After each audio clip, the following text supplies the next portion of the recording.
Hello again, hunters. Fire up your Geiger counters and grab a drink, because we've got another juicy update coming your way. So let's get into it.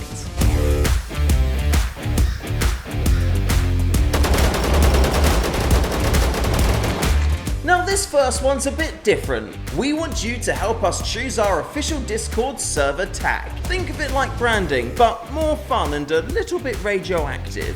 We've got a few options on the table. First up, ZS. Clean, short, and classic. Next is ZERO, which has an air of mystery and kind of looks like a license plate. Thirdly, we have Zero, bold and simple. And lastly, SVRT, which kind of sounds like a secret paramilitary faction, so fits quite nicely. But hey, maybe you've got something better in that tactical little brain of yours. If you do, drop your suggestions in the comments. Let's just keep it PG, alright? And no, we're not gonna have 0 feet pics or anything else cursed or cringy. This is your chance to help shape the server's identity. So have your say, and let's pick a tag that screams, this is a mildly radioactive, post-apocalyptic extraction shooter community. And we're proud of it. We'll tally up the votes soon, so don't sleep on it. Let us know what you think. Next up, more testers are needed. We've opened the gates to the next ZERO Sievert playtest, and we want you on the front lines. There's a fresh build ready right now, and we need your help to break it in ways we didn't even think of. If you're the kind of person who finds a bug 5 minutes into loading a save, this is your time to shine. To get involved, just join the public beta testing channel on the official Discord server and drop a DM to Ethan. He'll get you sorted. The build is already live and there's no passwords, so just select it from the drop down on Steam. And if you manage to uncover some bugs, even better. You might even find your name on our leaderboard of chaos. Your pain helps make the game better for everyone, so get in there, break things, and let's make this update as solid as possible. And if you find the most issues, you'll win some free stuff too. All of that info is on the Discord. Alright, it's time for another round of Dev AMA, where you ask the questions and we do our best to answer them without creating new feature requests by accident. Poetologist asked, is there a possibility to get back the old collision detection where you could unstuck yourself with WASD? Well, apparently this was useful for speedrunning and clipping corners just right. The good news is that the unstuck check is still there.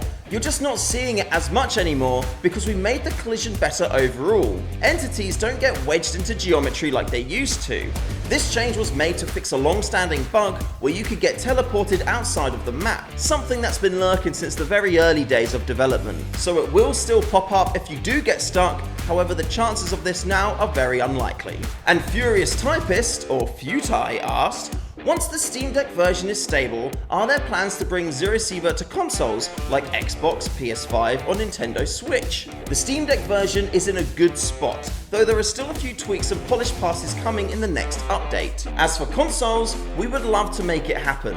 Nothing concrete yet, but it's something that we're looking at down the line. We want to make sure the game feels great on handhelds before we jump to full console support, so watch this space. That's all of the AMA questions for now, but please do keep commenting in the thread on Discord and Old Cubbo will drop some replies. He's always scribbling down notes to give you the inside scoop. Last week, the most reported issues were quests, anomalies, and maps. For quests, you can easily keep track of the ones you have active by pressing J in-game to show your PDA.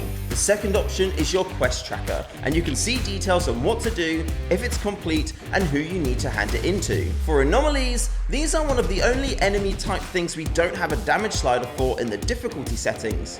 The reason for this is we want the terrain itself to be a character in the game. This makes it something you need to be wary of and pay attention to. If you just run around willy-nilly, you're going to get hit with radiation, fire, or electricity, and in turn have a bad day. So be careful. Take it slow, and remember, enemies with guns, claws, or tusks are not the only threats out there in the wasteland. And for maps, we understand that line of sight and terrain can make it difficult to spot enemies, but part of this is intended game design. Just like anomalies, you shouldn't feel safe just running around the wasteland. If you want to guarantee safety, well, as much as you can, you need to take it slow, clear areas and then move forward. If you do want increased visibility though, you can have a play in the menu. In the video settings, you can turn off grass sway, the amount of foliage that spawns, along with disabling fog of war. This will massively increase what you can see, though if the game starts to feel a bit too easy, remember to change them back, or maybe turn them back up just a little bit. And that wraps it up for this one. Whether you're voting for the future of the server tag, helping us test the new build, or grilling us in the AMA thread, thank you for being part of the community. If you're enjoying Zero Sievert, leave us a Steam review, it seriously helps. Subscribe so you don't miss the next update, and hop into the Discord to chat, vote, break things, and generally cause some mildly radioactive mayhem. Good luck out there, hunters, and remember, take what you can, give nothing back.